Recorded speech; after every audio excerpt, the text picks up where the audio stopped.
Donc il se met à cette fenêtre-là, où il y a la proue du Drakkar, que tu vois qui n'existe pas. J'ai beau la chercher, mais maintenant je la vois, je me dis comment ça se fait qu'elle n'est pas là, cette proue de Drakkar quand même. Donc il y a une proue de Drakkar, il y a une fenêtre. Adamsberg, il est posté là et il voit ça. Où il est quand il écoute la criée du gars et qu'il voit l'éclair, il est là. Donc il faudrait en fait que Joss soit plutôt par là. Si on voulait reconstituer en vrai, mais on s'en fout du vrai. Voilà, mais c'est ce qui est sûr en revanche, c'est que le café est là, le Viking est là, l'hôtel du vieux est là, Joss est par là avec son urne, qui doit être accroché à un de ces arbres qui ne sont pas, qui sont des platanes. Voilà, il faut changer les arbres. Et la boutique de Damas est là. Qu'est-ce que j'avais mis d'autre sur la place? Grosso modo, c'était les éléments essentiels. Le marché est bien là, en effet. La rue de la Gaîté, tout.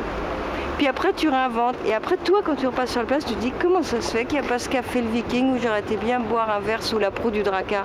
Et en fait, ce serait pas intéressant d'y rentrer parce que elle n'existe pas, la proue du Drakkar. Nulle part, dans tout Paris. Mais elle pourrait.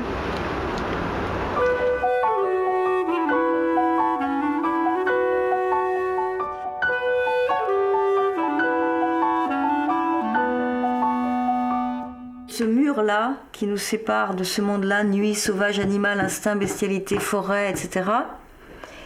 Barbarie, hein. Et ici, civilisation, jour, maison, protection, règles, lois, tout bordel. Si jamais, et homme, idée d'une morale. Si ce mur tombe, tu vois, les deux étangs, ils commencent à se mélanger. Tout, c'est la panique. C'est cette panique-là que crée un roman policier. Rien d'autre que cette panique que l'homme aille discrètement et furtivement du côté de sa bestialité. Donc, hop, plus de frontières, tu la bats. Et c'est ce que fait un roman policier. Donc, tu l'enlèves. Donc, c'est un peu normal, instinctif, logique, naturel que les animaux viennent croiser le monde des hommes et les hommes viennent emprunter la bestialité. Lorenz leva la tête et se mit debout d'un bond, comme s'il s'apercevait seulement maintenant à quel point il choquait Camille. Il l'entoura de ses bras, frotta son dos. Lui, il avait entendu tant d'histoires à dormir debout, tant de vieilles femmes transformées en grizzlies, de grizzlies permutés en perdrix des neiges et de perdrix en âmes errantes, que ces bestiaires fous ne l'inquiétaient plus depuis longtemps. L'homme et la sauvagerie n'ont jamais formé un ménage serein, mais ici, dans cette petite France, ils avaient tous perdu l'habitude. Par rapport au roman noir américain, je trouve que le roman noir français, je dirais dans sa tendance générale, donc c'est toujours pareil, il faut éviter les réductions simplificatrices. Il y a des écrivains que je ne mets pas dans ce mouvement, j'allais dire, ambiant. Mais il y a un mouvement ambiant qui consiste quand même à se prétendre les écrivains du réel, le dernier carré même d'écriture branchée sur la réalité. Et dans un certain nombre de cas, moi j'y vois quand même avant tout des projections idéologiques. Donc moi ce que je pense, c'est qu'il n'y a pas de réalité autre que, enfin en tout cas pour un écrivain, la réalité qu'il décrit dans son livre, c'est toujours la projection de son cerveau, faut pas me faire rire. Là on peut rejoindre plutôt la thermodynamique quantique où le jeu même de l'observateur induit des transformations dans le champ de l'expérience. Je pense que ça, pour les artistes aujourd'hui, c'est un changement de conditions qui a explosé, quoi. Il est clair maintenant, à mon avis, qu'un livre peut contribuer à faire exister des choses ou leur contraire, d'ailleurs. Pour moi, il n'y a pas de problème. C'est-à-dire que dans un premier temps, ça agit comme un vecteur de contamination aussi, dans des esprits, évidemment. Et vu que c'est l'esprit humain qui est à la base de toute chose, enfin, je veux dire, de toute chose créée par lui-même, on fait partie de la machine, il n'y a pas de problème, quoi. On en est même des fois des espèces de sismographes, quoi. On est là justement peut-être pour faire de nos signaux d'alarme des symphonies. On va voir ce qu'ils nous disent à la centrale là-bas. Oui, tu sais, faut toujours un peu pirater les choses parce que ils peuvent nous demander qui êtes-vous, qu'est-ce qu'on vient faire. Bon, on vient juste admirer le paysage.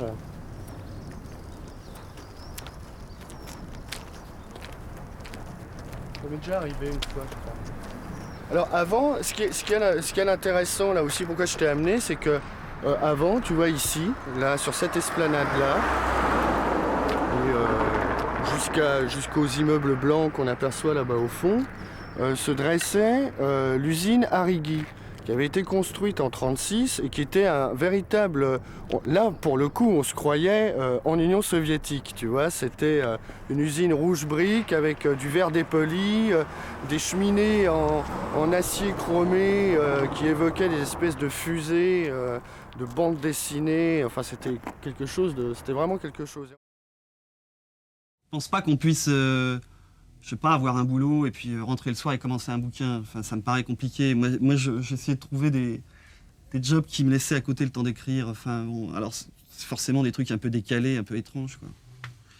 Et alors, je sais pas, je travaillais dans les trains de nuit tout en voulant écrire autre chose, mais à force de bosser dans les trains de nuit, où là, il y a tous les ingrédients. Je m'en suis aperçu après. Après, on m'a dit, attends, mais là, t'as un matériel. C'est-à-dire que, bon, ça, c'était surtout pour... C'était pour vivre, quoi. Et donc, je partais la nuit dans les trains, et là, il y avait tout. Il y avait tout. Il y avait les gendarmes, les voleurs, les voyageurs, le spleen, mais en même temps, l'humour, la distance, et puis toutes les 60 fictions que tu peux vivre en une nuit, et qui sont drainées comme ça par les voyageurs. Je crois que c'est Manchette qui disait le polar, c'était pour les noctambules et les ferroviaires. Et ben là, j'avais les deux, quoi. Dans le train de nuit, j'avais les deux. Donc j'ai écrit un bouquin qui je sais pas moi, qui respecte je sais pas, le climat d'un train de nuit, et puis avec toutes les fictions qui peuvent arriver à ce moment-là, quoi. Mais c'était bien de voir ça à travers d'un type qui s'occupe des deuxièmes classes, quoi. C'est plus l'Orient Express, quoi, c'est fini. Puis bon, il y avait un truc surtout, c'est que je voulais absolument aller... Bon, il y a un temple du roman policier. En France, bon, c'est la série noire. Puis moi, j'ai l'impression d'avoir commencé à lire avec la série noire. Chandler, je l'ai lu en série noire, et jusqu'à maintenant, j'ai été nourri de ça, quoi. Alors, tu vois, le truc noir, avec un liseré jaune autour, pour moi, c'était le temple. C'est vraiment c'est là, quoi. Puis je pensais pas qu'un jour, j'aurais droit à ça, quoi. Alors bon, effectivement, il y a donc ce bouquin-là qui... Mais à un moment donné, bon, il a fallu que je lâche les trains parce que ça demande trop d'investissement, etc. Puis je me suis dit, après le mouvement, je veux de l'inertie totale. Je veux le contraire, quoi. Mais encore un boulot un peu tordu, quoi. Donc j'ai été gardien de musée. Je me suis dit, c'est quand même ce que je connais de plus statique. Puis là, pareil, quoi. C'est-à-dire que là, j'étais payé pour écrire, quoi, en fait. J'étais assis sur une chaise devant deux sculptures contemporaines. Puis là, bon. Et là, je me suis dit, bon, c'est totalement improbable d'écrire un polar qui se passerait dans une galerie, a fortiori d'art contemporain, parce que l'art contemporain, dans le polar, c'est toujours le vol du Van Gogh, le Rosseller, le machin, enfin... Bon. Et c'est là où le polar, c'est bien, en fait. C'est-à-dire que tu peux parler d'un milieu, mais pour le plus grand nombre. C'est-à-dire que personne ne rentre dans une... Enfin, personne. Il y a 1500 personnes en France qui sont concernées par l'art contemporain. Je dirais ça à 1500, peut-être 2000, mais maximum. Et le truc, c'était d'écrire. Parce que les gens ont peur d'entrer dans une galerie. Et le truc, c'était... tu voyais des gens arriver, c'est du moderne. Toi, tu dis, oui, c'est même du contemporain. Ah bon, le diable. Puis les gens repartaient. Je me suis dit, ça serait peut-être pas mal d'écrire un bouquin pour eux. C'est-à-dire pour quelqu'un qui dit, j'y connais rien, comme moi, j'y connais rien.